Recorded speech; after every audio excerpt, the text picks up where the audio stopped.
Bro അതെ എന്റെ ഇത്രയും നൊമ്പരപ്പൂവൻ പഴമുണ്ട്. ഓരോ പഴം കഴിക്കണേന് ഞാൻ 100 രൂപ വെച്ചിട്ട് വരും. എത്ര എണ്ണം വേണമെങ്കിൽ കഴിക്കാം. ചലഞ്ച് അക്സെപ്റ്റ് ചെയ്യുന്നുണ്ടോ? പഴം തിന്നല്ലേ ചത്തോ? അന്നാണ് പഴം കഴിച്ചാല് അതിന് മരണമാസ പടം കണ്ടിട്ടില്ലേ നീ? ഞാൻ കേട്ടൊന്നുമില്ല. അതിന് ഈ പഴം കഴിച്ചിട്ടാണ് ആ കിളവൻ ചത്തോണത്. ഈ ഒരു പഴം കഴിച്ചാൽ എന്തായാലും ചെത്തൂല. നമ്മൾ ഒരാൾക്ക് മാത്രമല്ല ഇഷ്ടം പോലെ പേർക്ക് ഡെയിലി നമ്മൾ ചലഞ്ച് കൊടുക്കുന്നത്. ഇതുവരെ നമ്മുടെ ചലഞ്ച് കഴിച്ചിട്ട് ആർക്കും ഒന്നും പറ്റിയിട്ടില്ല. ബ്രോനെ ധൈര്യത്തോടെ എടുക്കാം. വേണ്ട ബ്രോന് ഒന്നെടുത്ത് നോക്കും. ഒരു പ്രാവശ്യം ട്രൈ ചെയ്ത് നോക്കും. ഞാനല്ലേ ഗ്യാരണ്ടി പറയണത്. ഓക്കെ ചലഞ്ച് അക്സെപ്റ്റ് ചെയ്യണല്ലേ? അല്ല ഒരാൾക്ക് ചാൻസ് അല്ലേ ബ്രോഡ് വെച്ചോ. ഓക്കെ 100 രൂപ എടുത്തോ. 100 രൂപ എടുത്തോ. പൈസ എടുത്തോ. 100 രൂപ എടുത്തോ.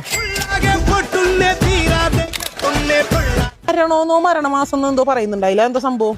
അത് ബേസിൽ ജോസഫിന്റെ ഏറ്റവും പുതിയ പടം ഉണ്ടല്ലോ മരണമാസം. ഓ അതാരാ പ്രൊഡ്യൂസ് ചെയ്ത? നമ്മുടെ ടോവിനോ. ടോവിനോയാ? പടം എന്താ തിയേറ്ററിൽ ഉണ്ടായിപ്പാ? സോണിയില് പടം വരുന്നത് ഇരുന്ന് കാണും. നീ എന്തായാലും പോയിരുന്ന് പടം കാണും. നമ്മുടെ വൈബിന് പറ്റിയ പടം. ഇത് രണ്ടാമത്തെ പഴമല്ലേ കഴിക്കണം? ഓക്കെ കഴിച്ചു എടുത്തോട്ട് 100 രൂപ എടുത്തോ. രണ്ടാമത്തെ കഴിച്ചില്ല 100 രൂപ എടുത്തോ. ഓക്കെ 100 രൂപ എടുത്തോ.